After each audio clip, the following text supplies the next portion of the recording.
ಆತ್ಮೀಯ ಹೇ ಸೀತಾರಾಮ್ ವೀಕ್ಷಕರೇ, ನಾನು ನಿಮ್ಮವ MI ಜೋತಾವರ್ ಅಥವಾ ಮಲ್ಲಪ್ಪ ಜೋತಾವರ್.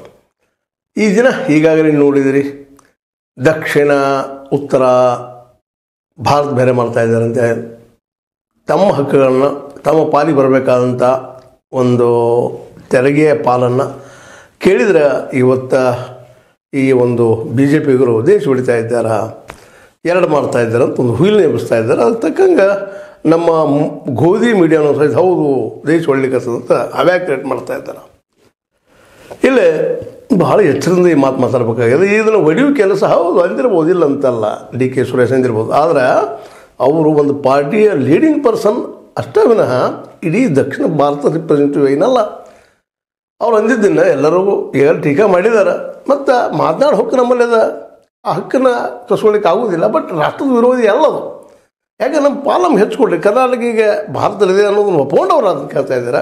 ಇವರು ಪಾಲನ್ನು ಇವ್ರು ಕೊಟ್ಟಿದ್ರೆ ಅವರೇ ಕೇಳ್ತಿದ್ರು ಅಂತೇಳಿ ಇನ್ನೂ ಕೆಲವು ಈ ಕರ್ನಾಟಕ ಪರ ಇದ್ದಂತಹ ವೆಸ್ಟ್ ಬೆಂಗಾಲ್ ಆಗಿರ್ಬೋದು, ಪಂಜಾಬ್ ಆಗಿರ್ಬೋದು, ಕೇರಳ ಆಗಿರ್ಬೋದು, ಅದೇ ಕಾಲಕ್ಕೆ ಇನ್ನುಳಿದ ಈ ವಿರೋಧ ಪಕ್ಷಗಳ ಆಡಳಿತದ ರಾಜ್ಯಗಳಿರ್ಬೋದು, ಅವರೆಲ್ಲರೂ ಇವತ್ತು ಒಕ್ಕೋಲಿನ ಆರೋಪದ ಏನಪ್ಪ ಅಂತಂದ್ರೆ ನಮ್ಮ ಒಂದು ಏನು ತೆರಿಗೆ ಹೋಗ್ತದೆ ಅದ್ರ ಪಾಲನ್ನು ಸರಿಯಾಗಿ 41%, 42% ಕೊಡಲೇಬೇಕು ಅನ್ನುವಂಥದ್ದು.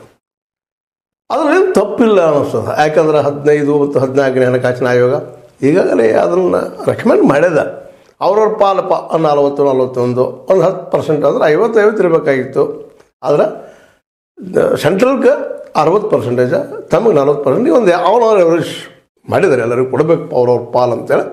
ಅದರಲ್ಲೂ ಎಕಾನಮಿಕಲಿ ವೀಕ್ ಇದ್ದಂಥ ರಾಜ್ಯಗಳು ಇವತ್ತು ಉತ್ತರ ಪ್ರದೇಶ ಆಗಿರ್ಬೋದು, ಬಿಹಾರ ಆಗಿರ್ಬೋದು, ಅವು ₹1ಕ್ಕೆ 2 ರೂಪಾಯಿದಷ್ಟು ಅವ್ರಿಗೆ ಹೇಳಿಕೊಡ್ತಾ ಇದ್ದಾರೆ. ತೆರಿಗೆ ₹1 ಬಂದರೆ 2 ರೂಪಾಯಿದಷ್ಟು ಅವ್ರಿಗೆ ಕೊಡ್ತಾ ಇದ್ದಾರೆ. ಇದು 1971 ಒಂದು ಸಮಯದಲ್ಲಿ ಮಾಡಿದಂಥ ಜನಗಣತಿ ಆಧಾರದ ಮೇಲೆ, ಜನರ ಆಧಾರದ ಮೇಲೆ ಅದನ್ನು ಡಿವೈಡ್ ಮಾಡುವಂಥದ್ದು ಮಾಡಿದರು. ಅದು ಅವತ್ತೇನೋ ಅದು ಕರೆಕ್ಟ್ ಇರ್ಬೋದು. ಬಟ್ ಇವತ್ತದು ಕಾಲಕ್ಕೆ ವಿಚಾರಗಳು ಅಷ್ಟು ಅನೇಕ ಬದಲಾಗ್ತಾವೆ. ಹಂಗೆ ಇದು ಬದಲಾಗಿ ಇವತ್ತು ನಮ್ಮ ಪಾಲು ಸರಿಯಾಗಿ ಕೊಡ್ರಿ, ಮತ್ತು 14-15 ಆಯೋಗದ ಪ್ರಕಾರ ನಮಗೆ 41 ಅಥವಾ 42% ಕೊಡ್ರಿ ಅಂತೇಳಿ ಕೇಳಿದ್ದು ದೇಶ ಹೊಡೆಯುವಂಥದ್ದಲ್ಲ ಅಂತೇಳಿ ಸ್ಪಷ್ಟವಾಗಿ ನಾವು ಈ ಸಂದರ್ಭದಲ್ಲಿ ಹೇಳಬೇಕಾಗ್ತದೆ. ಇದೊಂದು ರಾಜ್ಯದ್ದಲ್ಲ, ಪಂಜಾಬ್ದವ್ರು ಕೇಳ್ತಾ ಇದ್ದಾರಲ್ಲ, ನಮಗೂ ಕೂಡ ನಮ್ಮ ಪಾಲು ನಮ್ದು ಎಷ್ಟಿತ್ತು ಸರಿಯಾಗಿ ಅಂತೇಳಿ ಪಂಜಾಬಿಗರು ಕೇಳ್ತಾ ಇದ್ದಾರೆ.